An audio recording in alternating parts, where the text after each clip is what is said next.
자, 지난주에 기브온에 대해서 보았습니다. 그러니까 기브온이 가나안 백성이지만 마치 라합처럼 아무리 가나안 백성들이 강하더라도 이스라엘의 하나님 여호와 하나님을 이길 수 없다.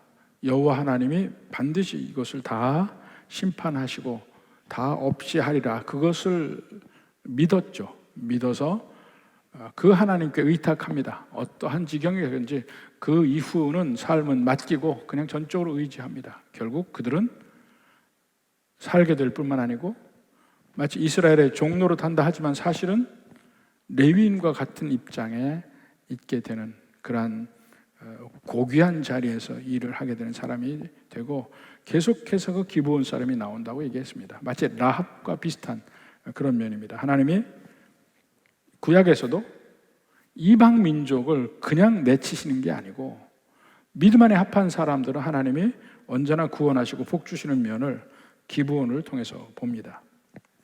근데 기브온이 그렇게 이스라엘에게 투항을 하고 나니까 갑자기 이 가나안 땅의 모든 성읍들이 갑자기 문제가 생기기 시작했습니다. 거기 보니까 그들이 두려워하는 거예요. 1절 2절 봅시다. 그때 여호수아가 아이를 빼앗아 진멸하되 여리고와 그 왕에게 행한 것 같이 아이와 그 왕에게 행한 것과 또 기브온 주민 이스라엘과 화친하여 그 중에 있다함을 예루살렘 왕 아도니세덱이 들었다. 아도니세덱이 들었다. 그래서 두려워한단 말입니다. 두려워하는 이유는 기브온은 자기들보다도 강한 곳이었는데 거기가 함락되었다 이렇게 얘기했단 말입니다.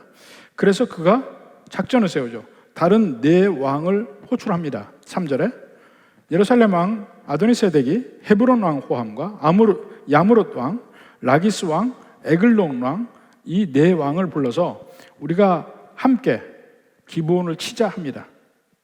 그렇게 해서 이제 아모리 족속의 5왕, 그러니까 민족적으로는 아모리 족속, 지역적으로는 5군데 성읍에서 왕 노릇하는, 그러니까 도시 왕국이죠.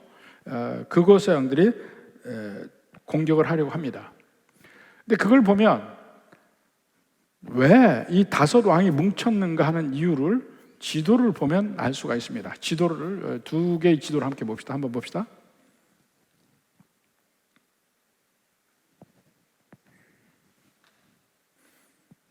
지도. 예. 여기 보면 자, 이스라엘 백성들은 여리고 옆에 길갈에 있어요. 길갈에 있고 세겜에서 아이성 바로 밑에가 베델이에요. 베델로 해서 예루살렘으로 해서 헤브론까지 가는 길이 족장로라고 그랬어요. Patriarch's Way. 족장로예요. 아브라함과 이삭과 야곱이 살면서 왔다 갔다 하던 산지의 길이에요. 산지. 그 중에서도 아래쪽에는 희끄무레하죠.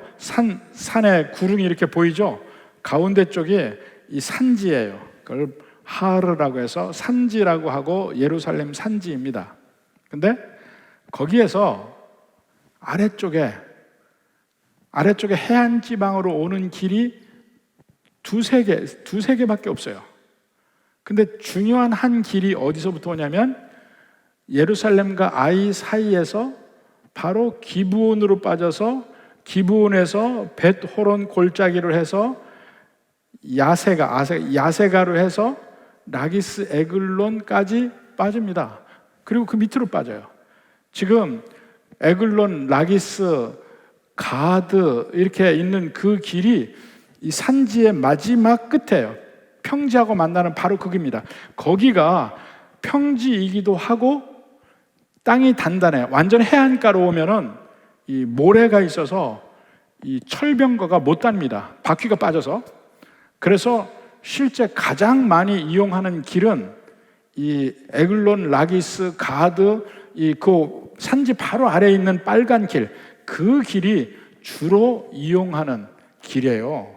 그러니까 그 길을 따라서 성읍들이 발달합니다. 근데 거기로 갈 때 전부 다 길갈에서 떠나면 기브온을 지나가야 돼요. 길이 기브온을 지나가야 돼. 기브온에서 벳호론 그 언덕을 넘어서 야세가, 라기스, 에글론 다 가요. 가드까지. 그러니까 지금 여기서 산지 쪽에서는 예루살렘과 헤브론 왕이, 그 밑쪽에 사실은 그쪽은 구릉지대라고 합니다. 셰펠라라고 하는데, 셰펠라 쪽에서는 자 야르뭇 왕, 야르뭇, 라기스, 에글론이 다 밑에 구릉지대에 있어요. 근데 그게 전부 기브온을 통해서 오게 돼 있어요. 그리고 베토론 비탈길에 기브온에서부터 길이 있어요. 길이 내려와서 야세가 아르못에서 라기스 에글론으로 가는 게예요. 그러니까 기브온이 저항을 하면 그 밑에는 안전해요. 기브온이 함락당하면 바로 그 밑으로 다 오는 거야. 그 도시 사람들이 일어나는 거예요. 그리고 그 비탈길 산지에서 베들레헴 위에가 예루살렘이고, 예루살렘과 헤브론 왕이 일어나는 겁니다. 5 왕이. 그러니까 이 5 왕이라면 그 가나안 땅의 남부 지방의 왕들이 다 일어났다고 보면 돼요. 제일 먼저 남부 지방을 공략을 하게 되는데, 그 공략을 할 때 가장 첫 번째 맞닥뜨리는 데가 기브온이에요. 아이성은 이미 함락을 했고, 그 다음에 맞닥뜨리는 데가 기브온이야. 기브온을 지나야 베토론 비탈길을 지나서 야세가, 야르뭇, 라기스, 에글론 다 갈 수 있는 거예요. 그러니까 기브온에서 막으려고 다 모인 거예요. 기브온 거민들을 공격하고 거기를 거점으로 다시 삼기 위해서 모였습니다. 그러니까 그 남쪽에 5 왕이 모인 거예요. 그러니까 기브온이 점령됐다면, 우리나라로 이야기하면 대전이 점령됐다, 이런 거하고 비슷해요. 대전이 점령됐다. 그러면 바로 거기서부터 모든 길이 남쪽으로 뻗어가는 길들이 있잖아요. 그 다음 도시들이 이제 선을 한 거야. 예를 들어서 익산이라든가 이런 데가 이제 겁을 먹는 거죠. 길이 바로 나 있으니까. 이런 식입니다. 그러니까 사실은 길을 따라 봐야 왜 그들이 일어났는지를 알 수가 있는데, 전에도 얘기했지만 우리나라 지도에는 길이 없어요. 이 지도에만 유일하게 길이 있습니다. 제가 성서 지리를 따로 배웠을 때 쓴 지도예요. 이렇게 한 권 두꺼운 지도책이 있는데 거기만 길이 나 있어요. 그래서 그 길이 난 지도로 보여준 겁니다. 왜 기브온이 투항을 했는데 왜 5 왕이 날린가? 길 때문에, 바로 자기들에게 연결이 되기 때문에 그렇습니다. 자, 그 다음에 6, 7절 한번 봅시다. 6, 7절. 기브온 사람들이 길갈 진행에 사람을 보내요. 자, 다시 여리고 옆에 길갈에 이스라엘 백성들이 있으니까 거기 사람을 보내요. 여호수아에게 전하되 당신의 종들 돕기를 더디하지 마시고 속히 우리에게 올라오죠. 진짜 길갈은 저 해저예요. 해발로 이야기하면 해저, 여리고 옆이니까. 기브온은 해발 한 700-800m에 있어요. 그러니까 올라와야 돼. 산지 쪽으로 올라와야 돼. 그러니까 그 철병거가, 족장로에는 철병거가 다닐 수가 없었어요. 산지라 못 다니고 그 밑에 셰펠라, 그 구릉지대에 주로 철병거가 다닙니다. 나중에 사사기를 보면은 그 이스라엘 백성들이 산지에서 구릉지대까지 못 내려와요. 철병거 때문에. 그들은 철병거가 없거든.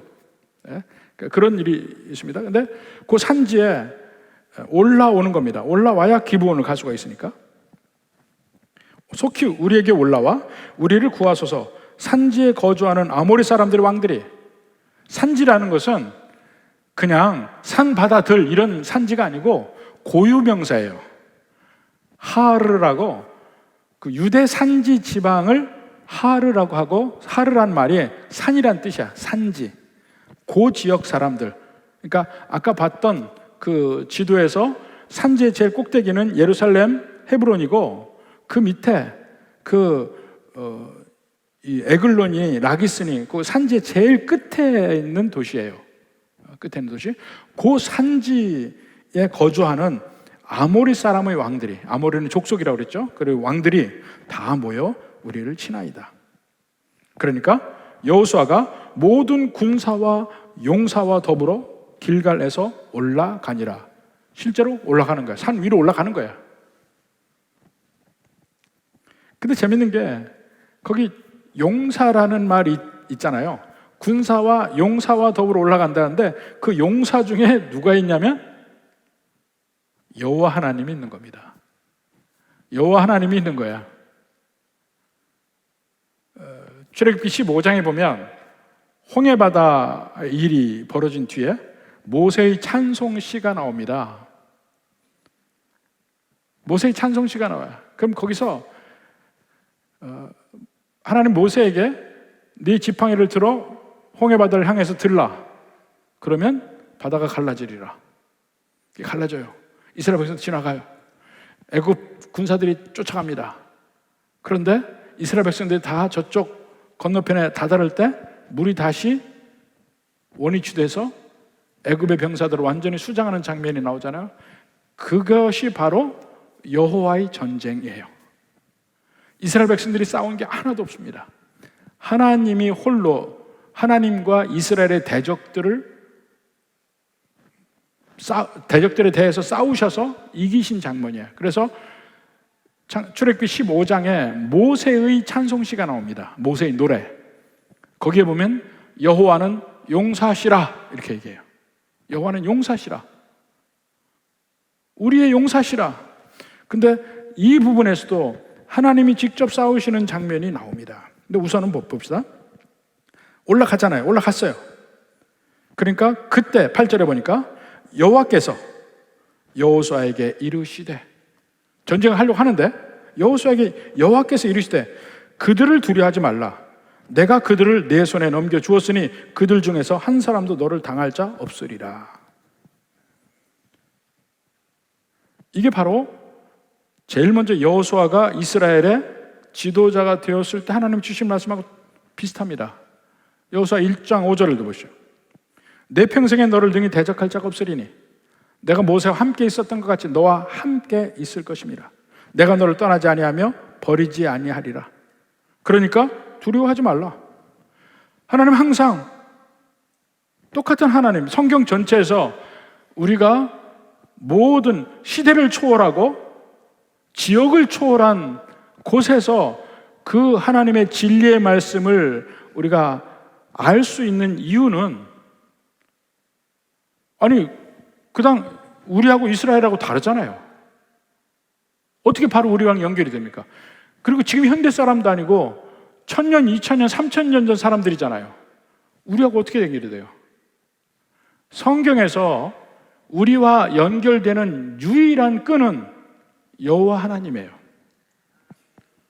창세전부터 그 이후까지 변치 않는 하나님의 품성이 나타나 있어서 그 수많은 다양한 종류의 사람들을 대할 때 그 하나님의 모습을 보면서 우리의 하나님이 누구인지를 깨닫게 되는 거예요. 그때 그 사람의 환경과 우리 다른데 어떻게 바로 적용하냐고요. 적용이 안 돼요. 하나님이 그런 분이구나. 그 하나님이 지금도 변치 않으시는 나의 하나님, 우리 하나님이에요. 그 하나님 보는 거예요. 그러니까 그 하나님은 이미 여호수아에게 함께 하겠다고 얘기하셨고, 지금 싸우기 직전에도 다시 한번 그 사실을 확인시켜 줍니다. 두려워하지 말라. 내가 그들을 내 손에 넘겨주겠다. 확인시켜 줍니다. 그러니까 거기서 여호수아 새 힘을 얻고 하나님의 뜻을 확신하고 전쟁에 나갑니다. 우리도 마찬가지예요. 우리가 사는 삶에서 이것이 분명히 하나님의 뜻이라는 확신을 성경 속에서 얻고 가는 거예요. 성경 속에 하나님 만나고 그 하나님이 누군지를 알고 그 하나님이 나와 함께 하시는 걸 알고 가는 거예요. 그래서 그들이 9절에 보니까 여호수아가 길갈에서 밤새도록 올라가 갑자기 그들에게 이르렀다. 새벽에 들어간 거죠. 그러니까 높이가 한 800m 정도의 높이를 상승한 거예요. 산 하나 오른 거죠.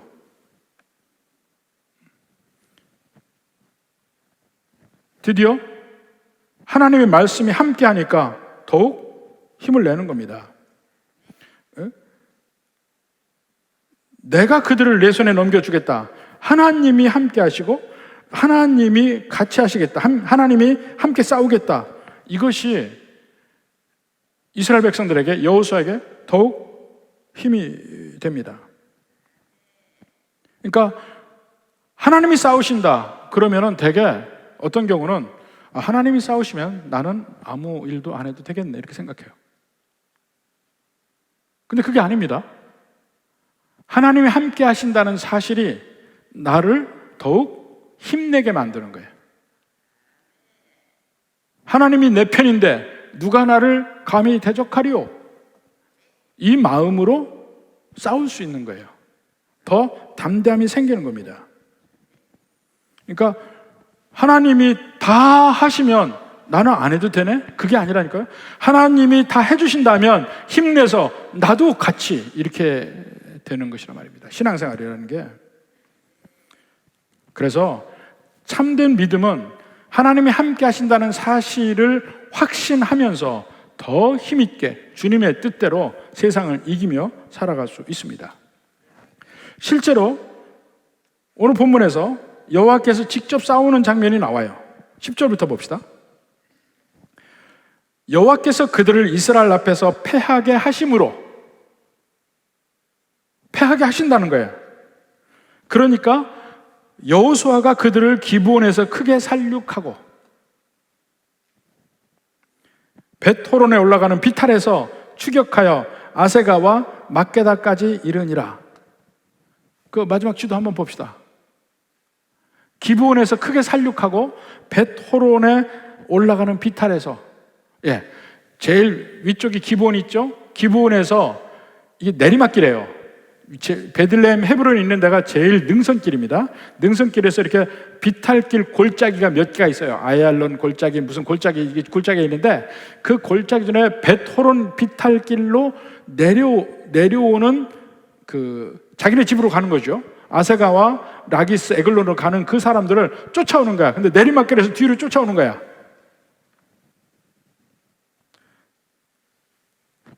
벳호론에 올라가는 비탈길에서 추격하여 아세가 막게다까지 이르나. 그러니까 그 밑에까지 내리막길을 계속 쫓아오면서 그들을 살육하는 장면입니다. 그러니까 내리막길에서 도망가는 사람을 뒤에서 내리친다. 이게 싸움 중에서 제일 쉬운 일일 거야. 그러니까 아세가 야르못 라기스까지 가는 그게 전부 내리막길이에요. 그 길을 내려가면서 뒤통수 치는 거예요. 자, 11절에 그들이 이스라엘 앞에서 도망하여 벳호론의 비탈에서 내려갈 때에, 자, 벳호론의 비탈에서 내려갈 때 여호와께서 하늘에서 큰 우박덩이를 아세가에 이르기까지 내리시매. 다시 지도 봅시다. 벳호론 비탈길에서 아세가까지 내려가는 그 길을 굉장히 긴 길이에요. 근데 그 길을 계속해서 우박이 떨어지는 거야.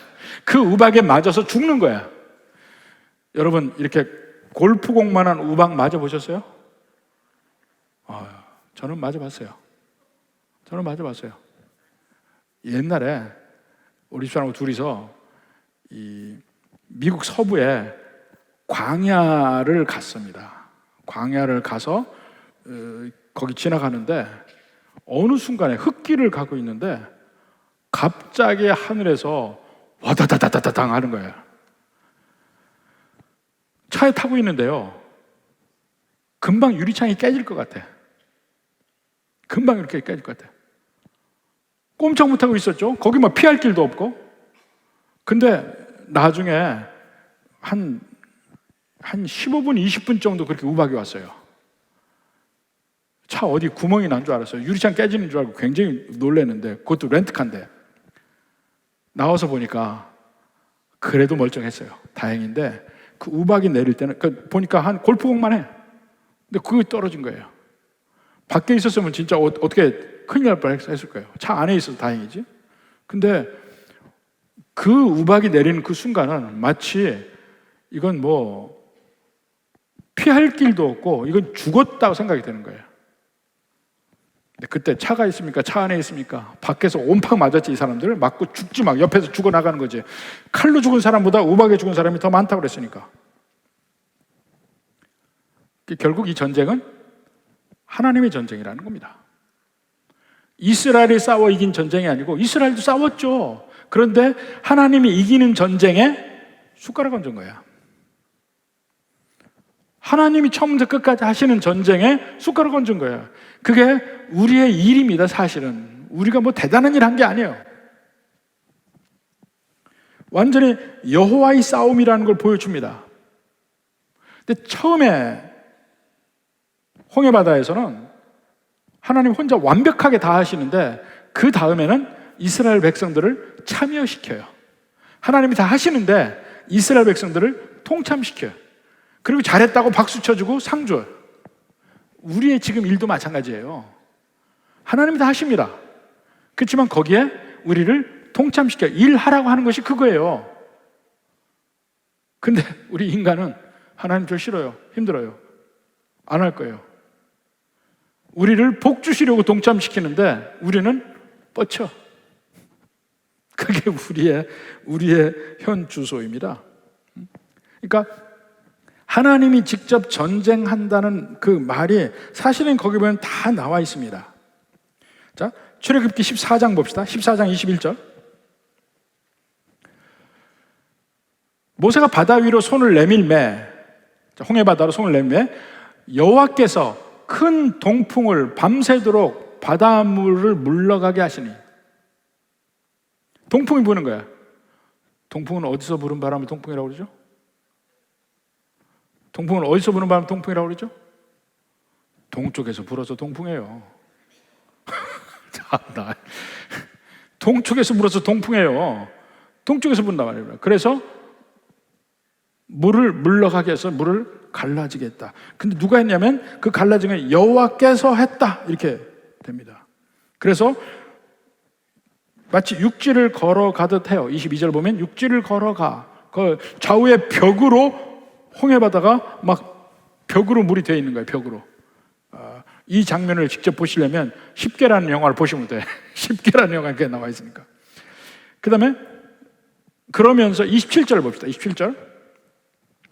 모세가 곧 손을 바다 위로 내밀매 다 건너가서 이스라엘 백성 다 건너갔어요. 그 다음에 모세가 다시 손을 바다 위에 내밀매 새벽이 되어 바다의 힘이 회복된지라 애굽 사람들이 이건 마치 자연의 힘 때문에 그렇게 되는 것처럼 얘기해요.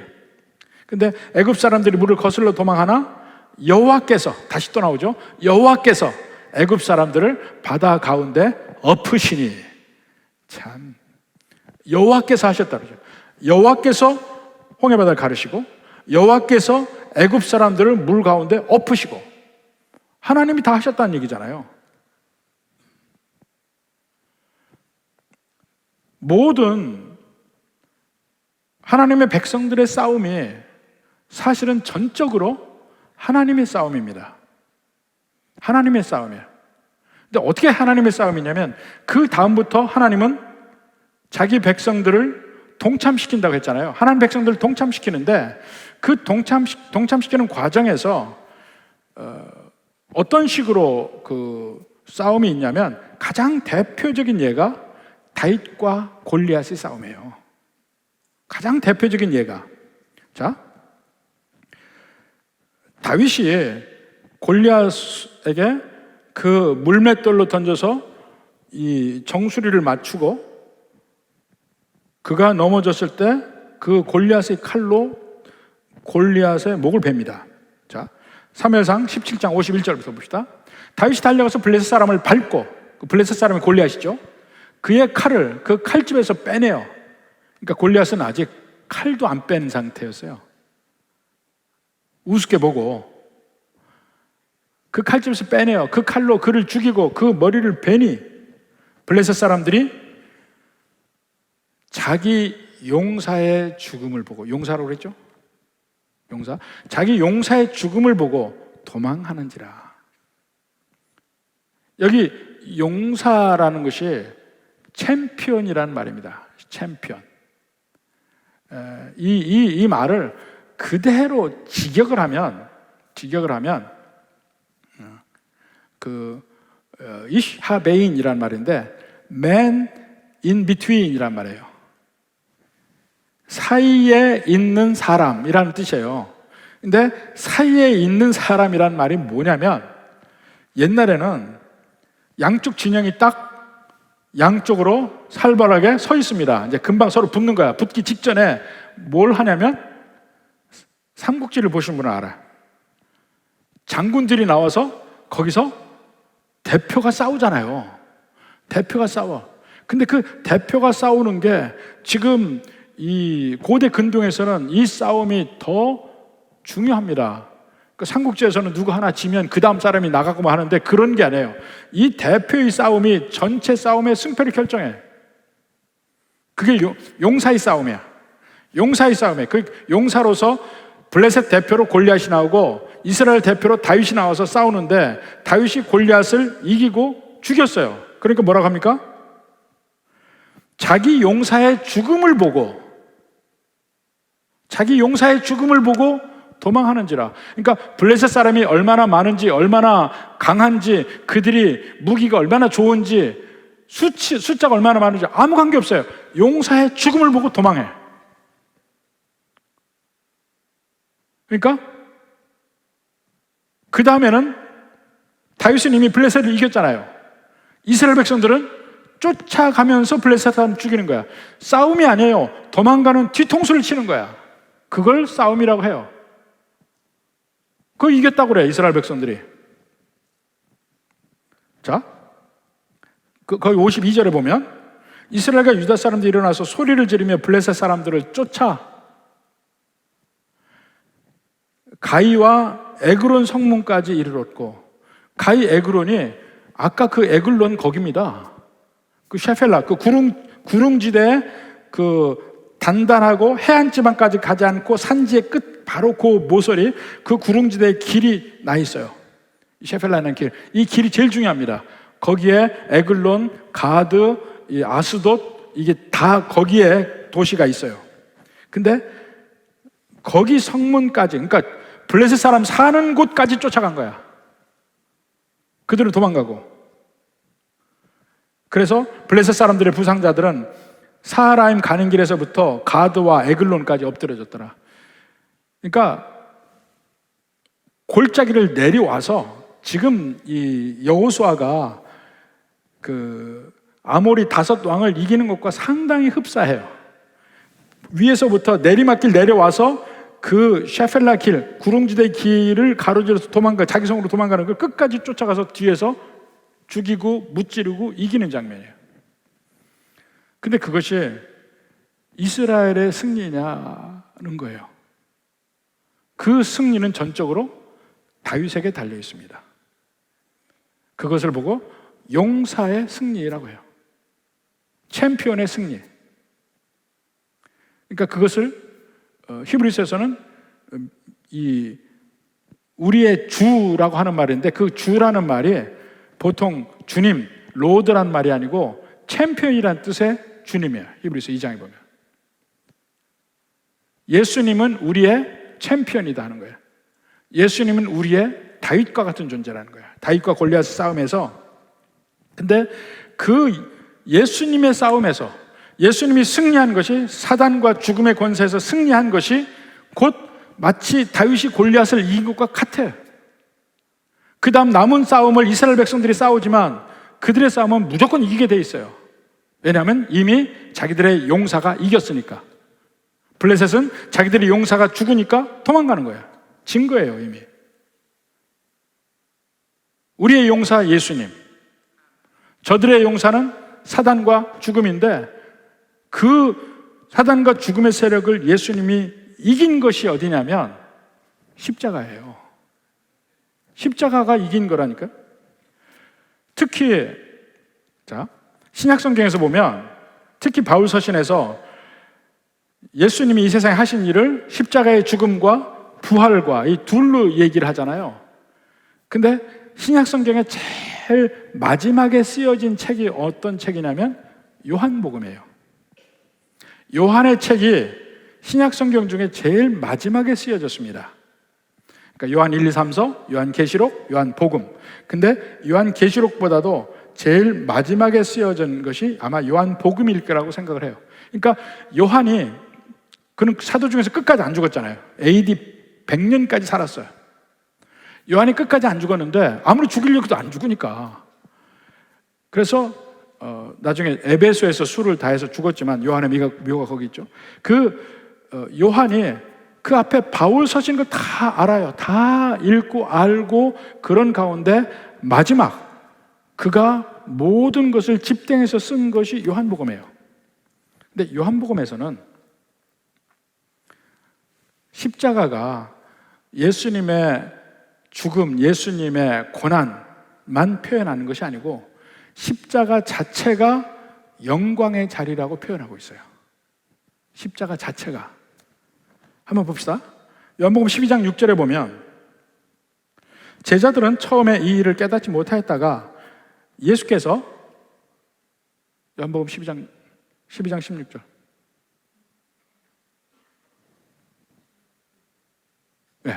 제자들은 처음에 이 일을 깨닫지 못하였다가 예수께서 영광을 얻으신 후에야 깨달았다는 거야. 그 영광을 얻으신 후, 영광을 얻으셨다는 의미가 무엇인가? 어디보다도 요한복음에서 영광이란 말이 나옵니다. 나를 통해서 아버지의 영광을 보이소서. 요한복음 17장에 그 기도를 보세요. 계속 영광이라는 말이 나와요. 요한복음에 제일 많이 나와요. 영광이라는 말이. 근데 예수님이 영광 받으시는 데가 어디냐면 바로 십자가라는 거예요. 십자가가 예수님의 영광의 보호자라는 겁니다. 요한복음 3장 14절 봅시다. 모세가 광야에서 뱀을 든 것 같이 인자도 들려야 하리니 이는 그를 믿는 자마다 영생을 얻게 하려 함이십니다. 그러면서 모세가 광야에서 뱀을 든 것 같이 인자도 들려야 하리니, 그게 무슨 말이에요? 인자도 들려야 한다는 것은 십자가에 달려서 들린단 말입니다. 이 지상에서 십자가에 못 박혀 들려야 하리니 누구든지 이 못 박혀 들린 십자가를, 예수의 십자가를 보는 자마다 영생을 얻게 하려 함이라.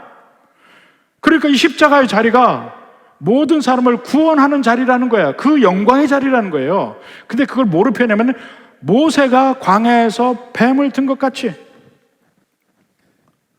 그걸 알아야 될 거 아니에요. 모세가 광야에서 뱀을 든 것 같이. 바로 그 사건이 민수기 21장 5절부터 나옵니다. 민수기 21장 5절. 백성이 하나님과 모세를 향하여 원망하되, 이 광야에서 얘기입니다. 출애굽을 했어요. 홍해바다 건넜어요. 백성이 하나님과 모세를 향하여 원망해. 시내산도 갔다가 이제 지금 걷는 길이잖아요. 40년간 방황할 때 얘기야. 어찌하여 우리를 애굽에서 인도해내어 이 광야에서 죽게 하는가? 이곳에는 먹을 것도 없고 물도 없도다. 근데 그때요, 먹을 것 만나 다 줬죠? 물도 다 줬죠? 우리 마음에 이 하찮은 음식을 싫어하노라. 만나를 싫어한다는 얘기야. 하나님이 그들에게 복 주신 것을 싫어하고 다른 걸 원해. 내가 원하는 걸 원해. 그 불평합니다. 그럴 때 6절에 여호와께서 불뱀들을, 독사들을 백성 중에 보내요. 백성들을 물게 하심으로 이스라엘 백성 중에 죽은 자가 많은지라. 광야에서 독사에게 물리면 어떻게 삽니까? 약이 없어요. 그냥 독이 퍼져서 죽는 것밖에 없어요. 그러니까 자기가 죽게 되었다는 사실을 깨닫고 이제 간청하는 겁니다. 7절에 백성이 모세에게 이르러 말하되 우리가 여호와와 당신을 향하여 원망함으로 범죄하였사오니, 죽게 생기니까 이 소리 하는 거야. 범죄하였사오니 여호와께 기도하여 이 뱀들을 우리에게서 떠나게 하소서.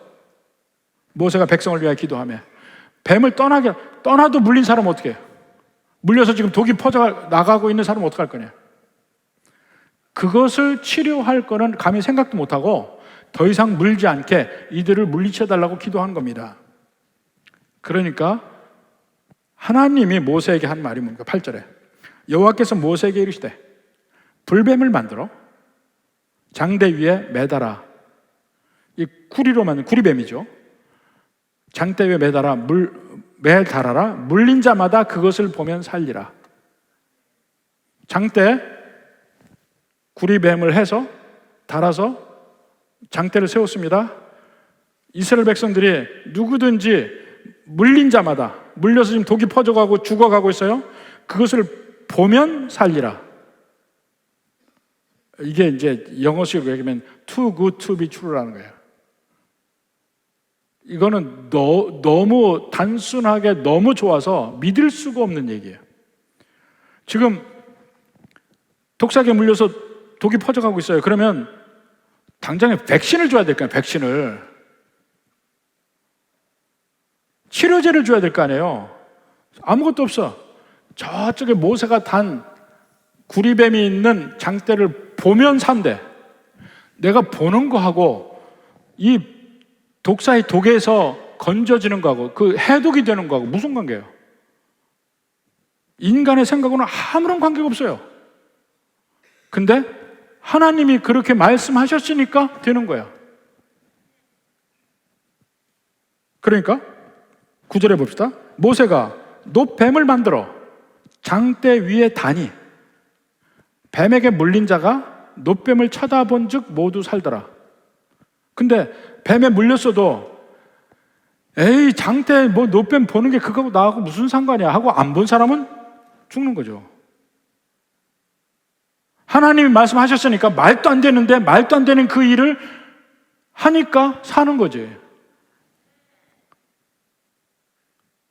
자, 그럼 그 광경을 생각해 보라고요. 모세가 놋뱀을 달았어요. 지금 이스라엘 백성들의 수는 100만이 넘어요. 그 사람들이 장대를 보려면 장대를 될 수 있는 대로 높이 달라고 했겠지. 멀린 사람까지 다 보게 하려고 했겠죠. 높이 달려고 하겠죠. 이 장대가 그들에게는 이것을 보면 산다는 그것 자체가 믿음이라니까. 보면 사는구나. 그래서 보는 것 자체가 믿음이에요. 아, 저거 보면 산다고 했지. 보는 거야. 그래서 사는 거예요. 이것처럼 광야에서 모세가 뱀을 든 것처럼, 다시 요한복음 3장 14절. 뱀을 든 것처럼 인자도 들려야 하리니. 무슨 말이에요? 인자가 십자가에 달려 있는 것을 보는 사람마다 살리라 이거예요. 근데 본다는 의미가 그냥 쳐다보는 게 아니죠. 그 십자가를 믿으면 산다는 그 믿음을 가지고 쳐다보는 거야. 광야의 놋뱀도 저 구리뱀을 보면 살리라. 그걸 가지고 보는 거예요. 그러니까 십자가에 높이 달려있는 예수님이 있는 그곳이 영광의 자리라는 거예요.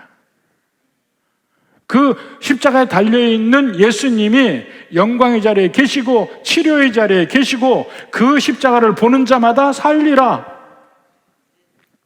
근데 바로 그 십자가가 어떤 자리냐면 예수님이 사단과 죽음과 영적 전쟁을 치르고 이기신 자리라는 거예요. 그래서 영광의 자리라는 거예요. 마치 다윗이 골리앗을 이긴 것처럼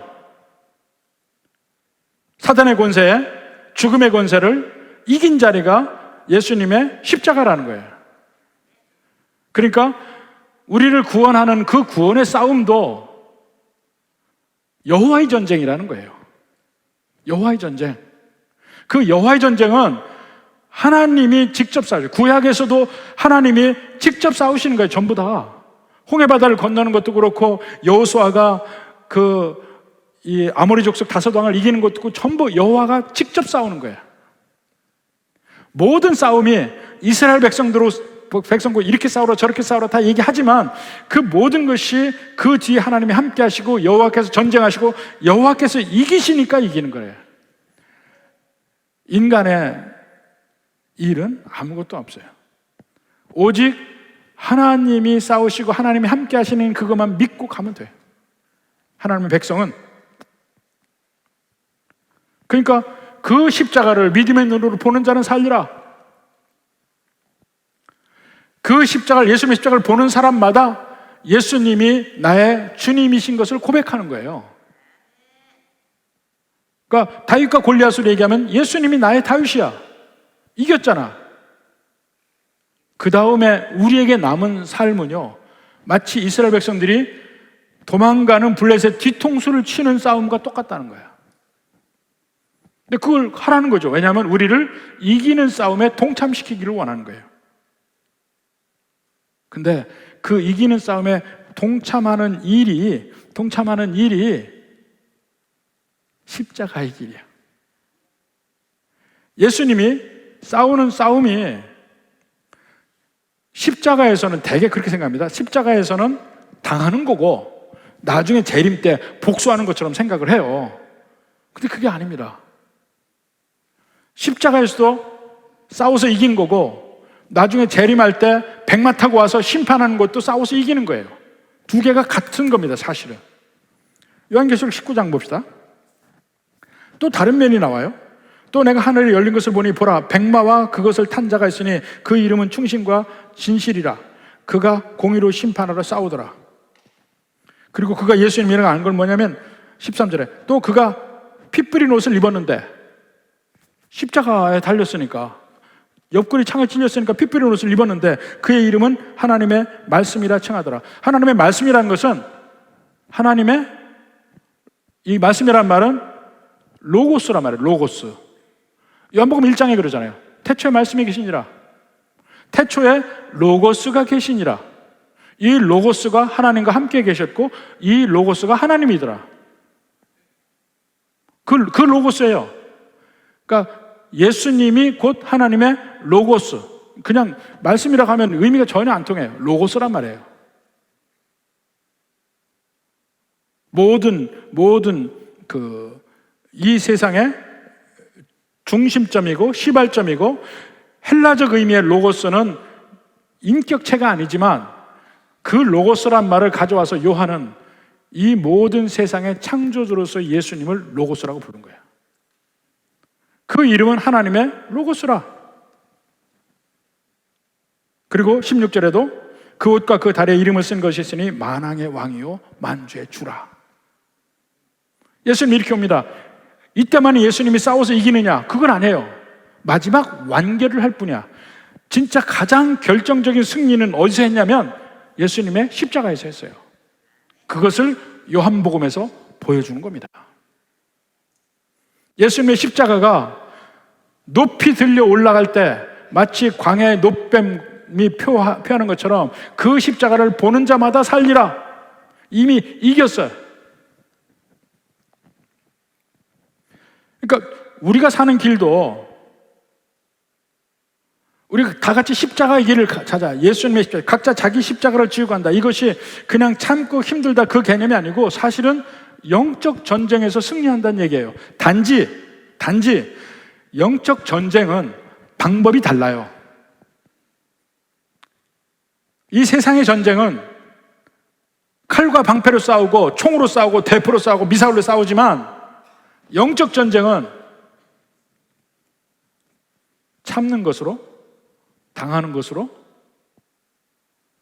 주님의 뜻을 끝까지 지키는 것으로 싸우는 전쟁이에요.